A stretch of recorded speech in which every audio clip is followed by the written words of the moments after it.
Est-ce qu'on dit salut ma caille ou salut ma couille? J'avais un sujet qui me revenait fréquemment en tête et je me suis dit je vais le partager avec vous, simplement, dans l'ordre d'idées de ce qui me vient. Voilà, je vais poser la caméra. Si ça te donne le tournis, c'est normal, hein. Je suis en train de visser la caméra. Quand est-ce qu'elle va se bloquer? Ouais. Ah, ouais, bien joué, hein, c'est marrant. Est-ce que... Ah, ouais. Voilà. Bon, pour être plus sérieux, j'espère que vous allez bien. Donc il y a un sujet qui me revient très souvent en tête. C'est l'avant, pendant et après Covid. Confinement, si tu veux. Et c'est vrai qu'il y a beaucoup de choses qui ont changé. Alors je me dis, l'avant Covid, on s'en rendait peut-être pas compte de la vie qui change, des temps qui changent. Et pendant le confinement, on a pu voir un semblant d'élan de générosité, de compréhension envers le corps médical, que ce soit les hôpitaux, les médecins et tout autre. Mais c'est à se dire aussi, on se sentait concerné car on pouvait tous tomber, réellement, dans cette maladie qu'est le coronavirus. Du coup, les gens étaient impliqués. Cette implication, ce ressenti d'être concerné a duré, allez, tout au plus 1 an. Et cela a révélé des gens qui vraiment n'étaient pas d'accord sur un point de vue médical. J'en reviens à dire que, en fait, c'était très étrange. Vous voyez, dans le foot, tout le monde peut donner son avis. Depuis des générations et des générations. Que ça soit quelqu'un qui lise le journal et qui voit un score et qui va émettre son propre avis, même s'il ne comprend rien au foot, pour exemple, il va dire « ce sont des millionnaires qui courent après un ballon ». Pour ne pas citer Anne-Sophie Lapix, qui l'avait dit une fois avant la Coupe du Monde 2018. La Coupe du Monde de football débute demain et on va pouvoir regarder des millionnaires courir après un ballon. Puis après, vous en doutez bien, la France a gagné. Et là, le discours était différent.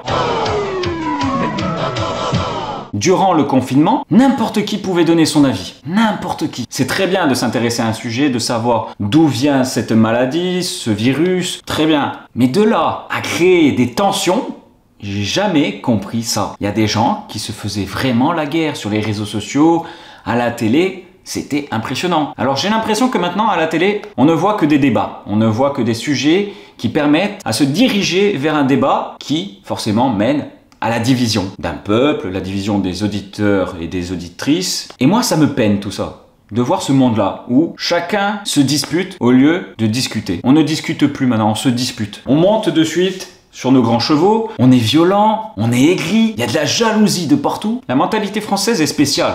C'est pas comme la mentalité américaine, où une différence dans un art, dans un sport ou toute autre activité est mise en avant. En France, c'est plus compliqué. Si quelqu'un va se lancer dans la musique, si quelqu'un va avoir l'ambition d'être un sportif de haut niveau, si quelqu'un va faire des vidéos, eh ben il y a cette jalousie.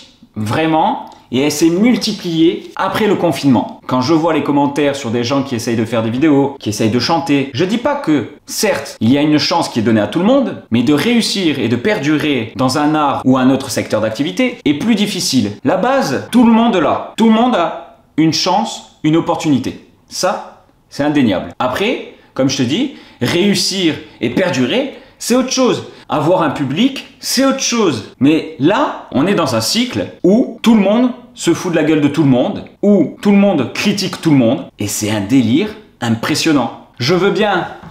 Des fois, il y a des choses qui sortent de l'ordinaire, ou des personnages vraiment atypiques. Je vais pas citer de nom, mais il y a des gens connus auxquels ils passent pour des bêtes de foire. C'est malheureux. C'est très malheureux parce que, en fait, les gens pensent plus à la fame maintenant qu'à essayer quelque chose. Ils pensent plus au buzz que plutôt de développer quelque chose. Pendant un temps, ça a été la crypto-monnaie à tout va. C'était les influenceurs comme Yomi Denzel, Oussama Hamar. Fallait devenir riche à 20 ans. Fallait devenir riche, multimilliardaire à 30 ans. Sinon, on a raté notre vie. Mais en soi, réussir sa vie, c'est quoi? Eh bien, c'est d'être heureux.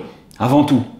Et être heureux, je pense, c'est la quête de l'homme et de la femme qui est le plus dur. Honnêtement, être heureux, ça dépend de plein de facteurs. Ok, ça peut être extérieur, mais ce que tu ressens, c'est à l'intérieur. Et quand tu es heureux, tu es aimé un état, tu es content, joyeux, ça vient de l'intérieur. Je n'essaye pas de faire de la spiritualité, mais c'est vrai qu'on peut réussir de partout. Mais pour en revenir à l'état actuel des choses, les gens sont devenus bêtes et méchants. Pour rien, hein? Pour rien du tout. Pour un petit truc. Mais aussi, j'ai envie de te dire, quand tu te lances sur Internet, que ça soit pour faire des vidéos, de la musique ou tout autre art, tu t'exposes à un public qui n'est pas forcément le tien, qui ne veut pas forcément ta réussite, qui ne veut pas forcément t'écouter. C'est là que ça pose problème. Mais en même temps, nul n'est prophète en son pays. J'ai vraiment l'impression d'avoir un dialecte, tu sais, genre motivation. Prends-toi. Si tu te lèves pas à 5 heures sans prendre d'eau, si tu te lèves pas à 5 heures pour prendre une douche froide, t'as raté ta journée.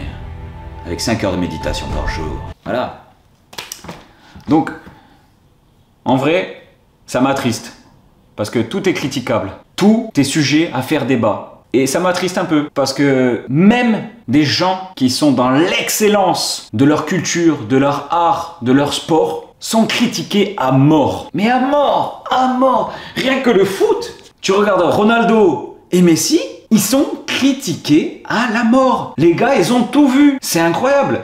Ronaldo, 39 ans. Ok, il est en Arabie Saoudite. Il a marqué 53 buts sur l'année 2023. Ça va de soi. Mais ça veut dire quoi? Ok, c'est l'Arabie Saoudite. C'est un niveau, peut-être, qui est en développement. Messi, il est en MLS. Il y va pour jouer. Il y va pour s'amuser. Il a plus rien à prouver, lui aussi. Mais c'est incroyable. Je voyais même des critiques sur Rafael Nadal. Faut qu'il arrête, faut qu'il machin. Mais tous ces gens qui critiquent, qu'est-ce qu'ils ont fait, eux? Réellement, qu'est-ce qu'ils ont fait? Je le demande. Qu'est-ce qu'ils ont fait? La critique est tellement facile. Ce que je comprends pas ici, en France, c'est que le travail n'a pas de mérite. N'est pas vu comme un mérite. N'est pas vu comme une réussite. Faut que de suite ça soit descendu. Ah, ça peine, hein? Pour en revenir au sujet de la mentalité qui a évolué avant, pendant et après le Covid, j'ai l'impression que ça va de pire en pire. Et que maintenant, on est surpris de voir des gens gentils, honnêtes et respectueux. Ça devrait être normal. Quand tu es gentil, bien élevé, serviable, sans arrière-pensée. Maintenant, il n'y a que du vice. Réellement, il n'y a que du vice. C'est triste. C'est un constat un peu amer que j'ai parce que tu es entier. Forcément, tôt ou tard, tu te fais avoir. Complètement. J'essaye vraiment de cadrer, de te dire les choses, de mon ressenti. Et j'ai vu beaucoup de vidéos aussi qui en parlaient de le confinement, le Covid, ça nous a affectés et tout ça. C'est vrai que chacun, on a vécu différemment les choses. Moi aussi, le confinement, ça a été une renaissance pour moi. Parce que j'ai pu me recentrer sur moi-même. J'étais arrivé à un carrefour de ma vie où j'étais perdu. Et il m'arrive de me perdre encore, mais je me recentre très rapidement. C'est pas le confinement qui m'a fait me remettre en question. C'est un événement qui a eu lieu juste avant le confinement. Et le confinement m'a permis ce questionnement, cette remise en question qui m'a permis d'avancer. Il y a 5 ans, je pensais d'une telle manière. Il y a 4 ans, je pensais d'une telle manière. Et maintenant, je pense d'une manière différente. Je pense que c'est une quête qui est belle. L'évolution de soi. Il n'y a pas mieux. Maintenant, je n'attends rien de personne. Et je pense que le bonheur réside en toi. L'accomplissement de soi, ce sont des actes matérialisés, certes. Par exemple, quand je te tourne une vidéo, tu te dis ouais, il a posé sa caméra et après, il a tourné. Non, derrière, il y a du montage, il y a tout un truc. C'est du travail, mais c'est une passion que j'ai eue depuis toujours. Je vais te montrer quelques extraits pour te montrer que il y a 10, 15 ans... Salut, c'est Léo. Alors aujourd'hui, je vais vous parler... J'ai pas d'inspiration. Je me filmais déjà, je mettais pas sur les réseaux la plupart des vidéos, mais je me filmais déjà parce que j'avais ce truc en moi d'échanger, vraiment d'échanger. Voilà, cette vidéo est terminée, toujours dans la bienveillance. C'est bien de pouvoir se confier, c'est bien de pouvoir communiquer. On continuera les vidéos, encore et toujours, drôle ou pas, sérieuse ou pas. Merci pour les petits retours que j'ai eus sur la vidéo, sur ce format horizontal. Ça fait toujours plaisir. Je pense qu'on va se recroiser très vite. C'était Brock, il n'y a toujours pas de breloque. Et putain, la vie est belle. À la prochaine.